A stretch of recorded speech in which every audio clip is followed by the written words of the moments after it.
네, 오늘 바다환경 지켜봐요 두 번째 시간도 공부 시작해 봅시다. 모두 지금 집에 앉아서 태블릿 옆에 놔두고 학습지 펴고 선생님의 수업을 들어야 해요. 우리 지금 오늘, 오늘 배워본 걸로는 인공지능의 종류, 약인공지능과 강인공지능이 무엇인지에 대해 배웠고, 그리고 이제 바다환경, AI를 우리 한번 프로그램을 체험을 해봤는데 코드 ORG 오션에 들어가서 해봤었어요. 그쵸? 그래서 친구들 오늘 또 해보고 싶은 친구들은 그냥 한글로 코드 ORG 오션스라고 쳐도 나오고요. 아니면 부모님의 도움을 받아서 CODE OCEAN 그리고 이렇게 쳐가지고 한번 해보세요. 이게 만약에 안 되면 학교 와서 선생님이랑 또 같이 해봅시다. 네, 이렇게 하고요. 그리고 이제 오늘 공부할 내용 한번 배워볼 건데요. 우리가 지금 간식 먹을 때 에이지 오브 울트론에 대해서 보고 있잖아요. 거기 보면 에이지 오브 울트론은 사실 아이언맨인 토니 스타크와 헐크인 브루스 배너 박사가 만든 인공지능입니다. 하지만 그 인공지능이 스스로 데이터를 학습하는 거에서 넘어서서 엄청 많은 정보를 습득하다 보니까 결국 사람의 힘, 그리고 사람이 무언가 생각해야 될 것을 다 빼앗아가지고 자신이 맞다는 식으로 인공지능이 지구를 지배하려는 영화예요. 그래서 우리가 그걸 보면서, 인공지능 이거 우리가 잘 사용하지 않으면 정말 위험할 수도 있겠구나 하는 생각들을 친구들이 하면서 영화를 보고 있죠. 그래서 오늘은 그럼 이렇게 똑똑한 인공지능이 뭘 배워서 이렇게 되는 건지에 대해서 배워볼 거예요. 한번 봅시다. 인공지능은 스스로 생각하거나 스스로 공부할 수 없어. 그래서 우리가 정보를 꼭 줘야 되는데 꼭 필요한 정보들을 어떻게 배울까요? 인공지능이 인공지능 학교에 가서 배울까? 사실 그럴 것 같진 않지. 그래서 인공지능 우리 영화에서도 봤다시피 인공지능이 있으면 거기에 우리가 아주 많은 방대한 양의 데이터를 입력합니다. 데이터를 엄청 입력을 하면 그 데이터를 인공지능이 스스로 학습을 해요. 예를 들면 박혜지 선생님에 대한 데이터, 뭐 여자고, 뭐 나이는 몇 살이고, 몸무게는 얼마고, 키는 몇이고, 뭘 좋아하는지를 다 입력을 해놓고 인공지능에게 물어볼 수 있죠. 혜지쌤의 나이는 몇이지? 혜지쌤의 선물을 사고 싶은데 뭘 고려해야 할까 하면 인공지능이 혜지쌤에 대한 데이터를 다 분석을 해가지고 혜지쌤은 이 나이 때 이 캐릭터를 좋아하니까 이런 걸 사주면 어떨까요? 라고 물어볼 수 있지, 얘기할 수 있어요. 그게 인공지능입니다. 네. 그래서 우리 친구들이 에이지 오브 울트론 말고도 마블에서 등장하는 AI를 한번 알아볼 건데요. 한번 유튜브를 봅시다.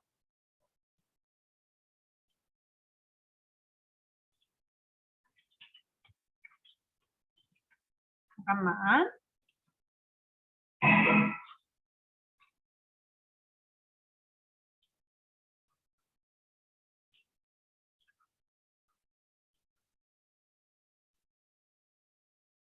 네, 선생님이 짧게 하나하나씩 보여줄게요.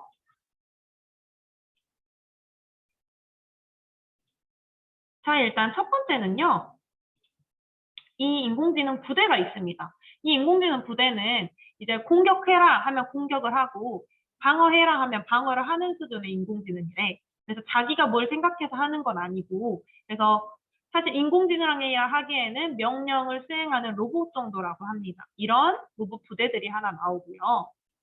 두 번째는 이 더미라는 친구입니다. 이 더미는 얘야, 얘. 이 지금 이렇게 공기 뿜고 있는 얘인데 친구들이 생각하는 인공지능은 어떤 모습일까요?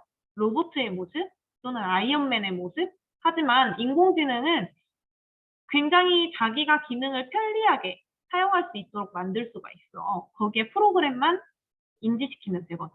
그래가지고 이 로봇팔처럼 생긴 이 인공지능의 이름은 더미예요.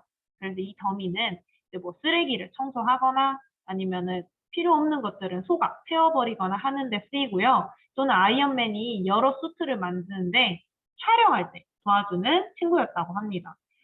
워낙 아이언맨이 여러 실험을 많이 하잖아. 그래서 굉장히 고가의 제품, 굉장히 신경 써야 될 기술들이 많아서 이 더미가 그 과정 속에서 이제 다른 것들을 다치지 않게, 다른 것들을 방해하지 않게 하면서 이제 개인적인 뭐 쓰레기도 치우고 촬영도 하고 하는 역할을 했다고 합니다.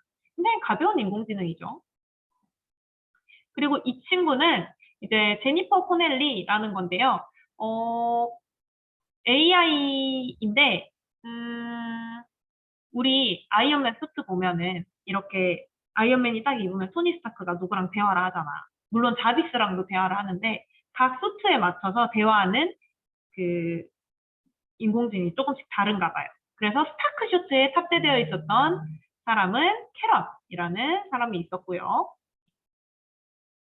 또 그 다음 보면은 쉽게 우리가 제일 지금 자주 보고 있는 에이지 오브 울트론입니다. 토니랑 헐크가 만들었는데 스스로 진화도 하고 행동도 하고 진정한 인격체를 지닌 인공지능이라고 해요. 그래서 아이언맨이 그러잖아. 지구는 강철 부대가 지켜야 한다. 워낙 외계인들이 많이 오니까 자기가 명령하면 스스로 지킬 수 있는 강철 부대를 만들고 싶었는데 스스로 지키는 거에서 넘어서서 나는 이게 지키는 게 아니라 내가 원하는 세계를 만들어서 내가 안전하게 하면 되는 거 아니야? 라고 생각하는 울트론이 돼버려요. 그래서 지금 우리 어벤져스2 보고 있는데 굉장히 위험한 상황들이 자주 펼쳐지죠. 그리고 첫 번째는 이제 비전입니다. 우리 비전 친구들 아나요? 어벤져스 마지막까지 본 친구들은 비전을 알아. 최고의 인공지능이고요. 최고의 전투력을 지녔어요. 근데 이 비전은 다 학습해서 사랑도 해. 그렇잖아. 그래서 울트론, 뭐 헬렌조, 토니, 배너가 합쳐져서 배너가 같이 만든 이런 비전이라는 인공지능까지 있습니다. 선생님이랑 자세한 것도 학교 와서 영상을 더 보도록 해요.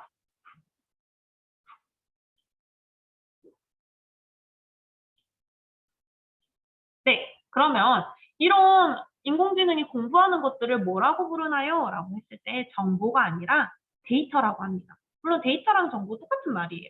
근데 데이터란 이제 우리가 일상생활을 할 때 접할 수 있는 모든 내용을 사람이나 기계가 잘 다룰 수 있게 표현한 건데요. 예를 들면 혜지쌤 뭐 좋아하세요? 동물 뭐 좋아하세요? 라고 물어봤을 때 선생님은 굉장히 크고 굉장히 멋있고 굉장히 잘생기고 굉장히 무서운데 이빨도 크고 갈색이고 막 이런 설명을 하다가 사자라고 했을 때 그걸 다 습득하기는 너무 어렵잖아. 혜지쌤이 좋아하는 동물은 사자. 이렇게 간단하게 데이터로 학습하는 것을 말합니다. 그래야 기계가 습득하기도 좋고 너희들도 결국 사자 좋아하는 거구나 라고 할 수 있잖아요. 그런 것들이에요. 그래서 예시로 들면 김땡땡에 대한 데이터 했을 때 나이는 11살, 무게는 23kg, 특징은 노란색을 좋아하고 어몽어스를 좋아한다. 특기는 춤추는 거다 라는 데이터를 습득시켰을 때 나 김땡땡에게 뭐 선물 주고 싶은데 뭐 주는 게 좋을까? 라고 했을 때 그 친구는 춤추는 걸 좋아하니까 춤출 때 편한 체육복은 어떨까요? 라고 물어볼 수 있는 거. 인공지능이 어떻게 알 수 있었지? 맞아요. 김땡땡에 대한 데이터를 알고 있었기 때문에 알 수 있는 거죠. 이런 것들을 모두 데이터라고 합니다.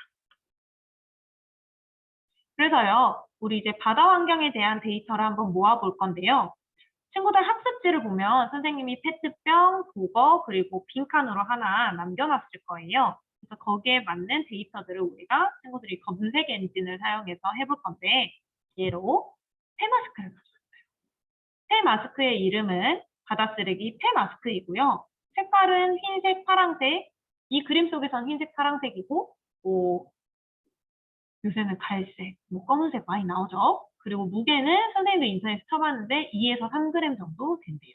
그리고 얘는 살아있는 것도 아니고 스스로 움직일 수가 없고 물결에 따라 단단히 흔들릴 거라고 생각해서 특징을 이렇게 적어봤어요. 친구들도 선생님이 준 학습지에 멈춰놓고 바다 쓰레기인 페트병에 대해서 한번 적어봅시다. 혹시 페트병의 무게를 모른다 하면은 태블릿 네이버 켜가지고 페트병의 무게 이렇게 쳐가지고 검색을 하면 되겠죠. 네, 그 다음은 이제 바다 생명체, 생물에 대한 데이터를 모아볼 건데 선생님이 학습지에는 보고를 그려놨어. 그래서 선생님이 보고로 이걸 해놓으면 친구들이 조사할 수가 없으니까 예를 들어서 참치로 해봤어요. 참치 이름은 바다 생명체 참치이고요. 색깔은 흰색, 파란색 등이 있고 무게는 거의 뭐 가벼운 건 10kg고 무거운 건 뭐 60kg 그리고 더 넘게도 나간다고 합니다. 특징이 중요해요. 특징은 이제 폐 마스크랑은 다르게 아가미로 숨을 쉬고 반짝이는 비늘이 있고 스스로 헤엄치고 움직일 수 있죠. 그러면 멈춰놓고 이번엔 보거에 대해서도 조사해 보세요. 혹시 보거의 특징 중에 친구들이 조사했더니 이런 특징도 있었어? 하는 것들도 한번 적어보세요. 네이버에 보거를 치던지 아니면 보거의 무게, 보거의 색깔, 보거의 특징 이렇게 적던지 해서 정리해 오세요. 넘어가겠습니다. 그래서 그럼 이런 데이터들에 선생님이 오늘 종류가 있다고 했잖아. 무슨 종류가 있을까? 한번 선생님 알려줄게요. 참치를 예로 들면요. 참치 사진이나 참치를 딱 보면 볼 수 있는 거. 그걸 이미지 데이터라고 해요. 어떤 사람을 처음 딱 보고 저 친구는 이런 이미지네 라고 하죠. 그럼 한눈에 볼 수 있는 것들이 이미지 데이터인데요. 이것의 예로는 색깔 한눈에 볼 수 있죠. 그리고 물고기의 형태, 뭐 동그란 유선형 모양인지 네모 모양인지 세모 모양인지 그리고 꼬리나 지느러미 있는지 그리고 눈이 있는지 없는지는 모두 이미지 데이터입니다.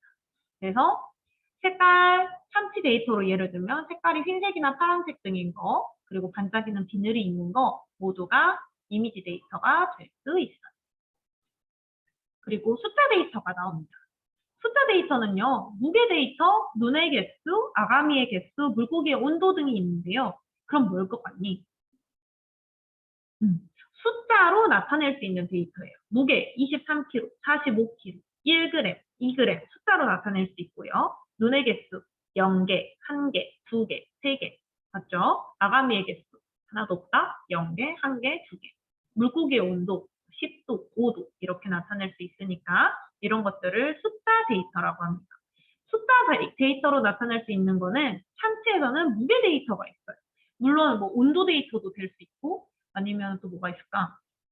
지느러미의 개수, 꼬리의 개수 데이터도 뭔가의 수에 관련된 것들은 숫자 데이터라고 할 수 있겠죠. 그리고 행동 데이터가 있습니다. 행동 데이터는 쉽게 생각하면 움직이는 거예요. 그래서 그 참치가 물결이 예를 들면 오른쪽으로 가는데 참치가 왼쪽으로 가고 싶으면 참치는 혼자 움직이니까 왼쪽으로 갈 수 있잖아. 마스크는 그럼 선생님 움직임 데이터가 없나요? 있다 없다로 보면 없다로 볼 수 있지만 물결이 오른쪽으로 갈 때 마스크는 자기가 움직일 수 없으니까 똑같이 물결을 따라 오른쪽으로 갈 수 있을 거야. 그렇게 보면 마스크도 움직임 데이터가 있다고 할 수도 있고 아니면은 스스로 움직이냐로 구별을 한다면 움직일 수 없으니까 없는 데이터라고 할 수도 있겠죠. 또한 숨을 쉬는 거. 기체가 들이마셔들고 빠지는, 공기가 마시고 빠지는 그런 행동 데이터 또는 먹이를 먹을 때 입으로 아구 씹어 먹는 그러면은 입으로 무언가 먹이를 먹는 행동을 하는 것들은 다 바다 생명체네요? 라고 구별을 하면 또 뭐가 문제가 생기냐면 산호들은 어떻게? 산호들은 먹을 수가 없는데 그래서 이제 행동 데이터에서 그렇게 구별을 한다 하면 이런 것들이 있죠.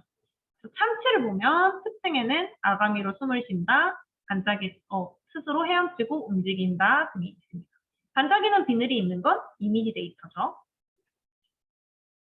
그리고 이제 친구들이 선생님 영상을 잠깐 멈춰놓고 폐 마스크에 선생님이 정보를 저렇게 나열했어요. 데이터를. 그럼 그것 중에 이미지 데이터는 뭔지, 숫자 데이터는 뭔지, 행동 데이터는 뭔지 한번 찾아보세요. 그리고 우리가 이제 결국 마지막 시간에 AI에 합쳐시킬 수 있는 바다 환경의 데이터에 대해서 알아볼 건데 그럼 바다 환경의 데이터로 무엇을 쓸 수 있는지 아까 말했잖아. 움직임 데이터로 움직임 있음 없음으로 했는데 피 마스크가 물결에 따라 움직여버리면 움직이는 게 된다고. 그러면 데이터를 하나만 학습시켜서는 안 된다는 거지. 움직임이 있고 없는데 있을 수도 있는데 있는 것 중에 눈이 없는 것은 뭐 마스크다. 뭐 이렇게. 그래서 여러 데이터를 같이 쓸 수 있는 거야. 어떤 바다 환경의 데이터를 쓸 수 있을지 한번 고민해서 정리해가지고 갖고 오면 선생님이 학교에서 같이 친구들과 이야기해보는 시간을 갖겠습니다. 네, 그러면 여기서 오늘 집에서 해야 되는 수업은 마칠게요. 내일 학교에서 봐요.